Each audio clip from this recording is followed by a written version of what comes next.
In the shadows of India, new legends crawl from flickering screens. Whispers haunt the night. Faces on screens, voices in the static, eyes watching from the dark. These are India's digital hauntings, creepypastas that prey on your deepest fears. Our first story takes us to Varanasi, where life and death meet on the banks of the Ganges. As dusk falls and the crowds thin, a whisper is said to drift on the river breeze. A voice that knows your secrets. They call her the Whispering Woman. No one has seen her, but many have heard her. A travel blogger once filmed the Ghats at night. Later, he heard a whisper in his footage.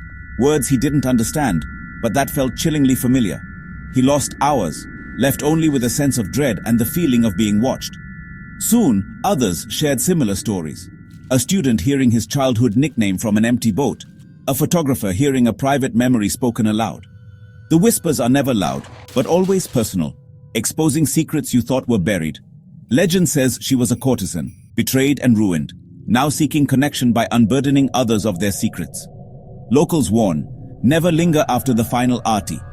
If you hear her, do not react. To acknowledge her is to invite her deeper into your mind. The blogger who first shared the story never returned. His blog went silent. The Whispering Woman is a reminder, some places hold more than history. They hold echoes that learn to speak your name. In Varanasi, the past is never truly silent. Sometimes it whispers back. Next, we travel to the Delhi metro, where a late-night Reddit post became a viral warning. Don't fall asleep on the last train. The author dozed off, only to wake to a man with glowing saffron eyes staring at him. Paralyzed, he heard a voice in his mind. Your stop is not here. Get off at the next one. Compelled, he exited at an empty, silent station. The train sped away, the saffron-eyed man's gaze never leaving him. That night, sleep paralysis struck. A shadowy figure with saffron eyes watched from the corner. The torment continued for weeks. Others shared similar stories. A woman saw him before a bus accident, a student before a friend collapsed. The patterned saffron eyes, a silent warning, and a narrowly avoided tragedy. The saffron-eyed man isn't a ghost, but an omen, offering escape from disaster, but at the cost of recurring nightmares. He saves you from one fate, only to trap you in another, a life spent searching for those eyes in every crowd. Some say he's a harbinger, not of death, but of dread. The escape he offers is never free. In Delhi, the last train is never empty. Sometimes it carries a warning, and sometimes it follows you home. In a Pune boys' hostel, room 302 has been locked for years, sealed by fear, not just a padlock. The legend, a student obsessed with the occult, died mysteriously there. Something remained behind. Rohan, a skeptic, broke in with friends. The room was empty except for a large, ornate mirror wrapped in red thread and mantras. The air was unnaturally cold.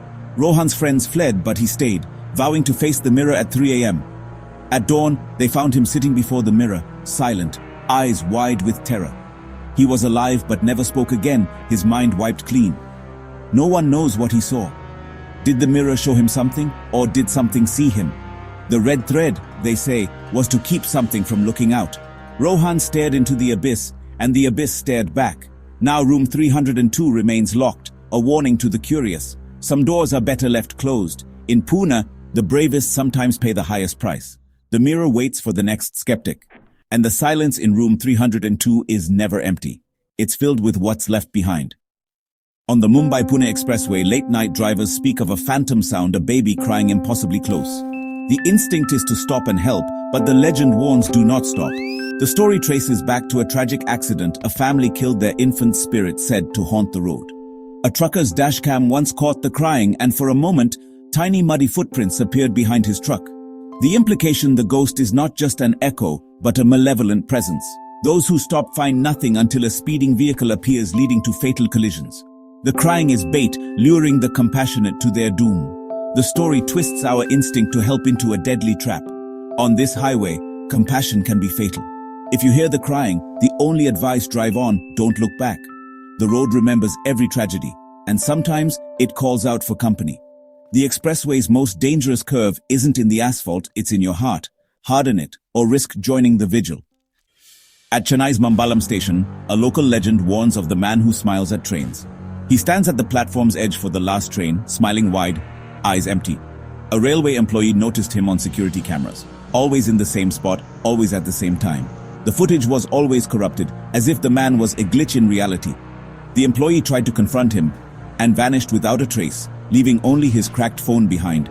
The warning: if the smiling man notices you and you smile back, you're marked.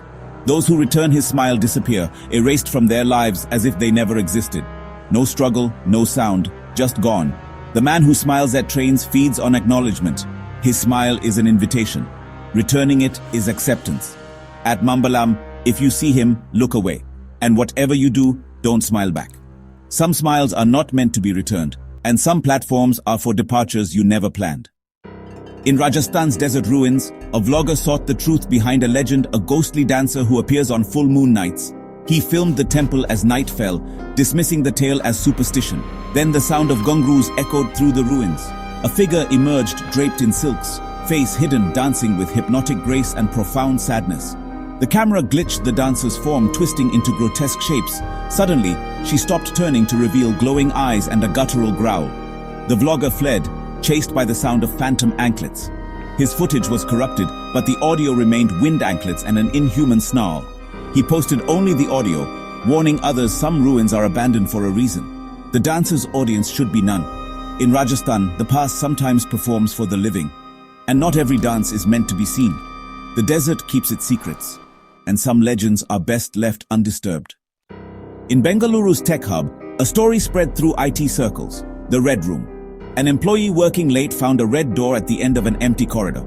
Inside, the room was blood red, empty, lit by a single bulb. He felt dizzy, nauseous, and fled, only to find the door gone the next day, replaced by a blank wall.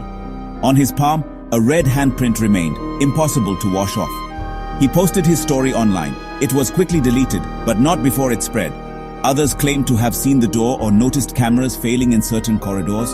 The Red Room became a digital ghost, a place that shouldn't exist but sometimes does. Those who see it are marked, left with a story no one believes and a stain that never fades.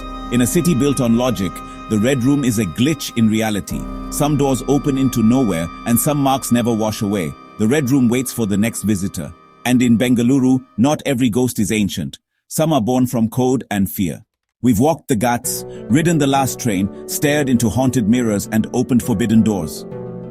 7 stories, born from the imagination and anxiety of a nation, amplified by the internet. Some say these are just tales, pixels on a screen, cautionary fictions. But they persist for a reason, tapping into fears older than technology. Ask around, and you'll find someone with a story they can't explain. India is full of stories, ancient and new. These just happen to find you at night through the cold glow of your screen. Sleep well, if you can.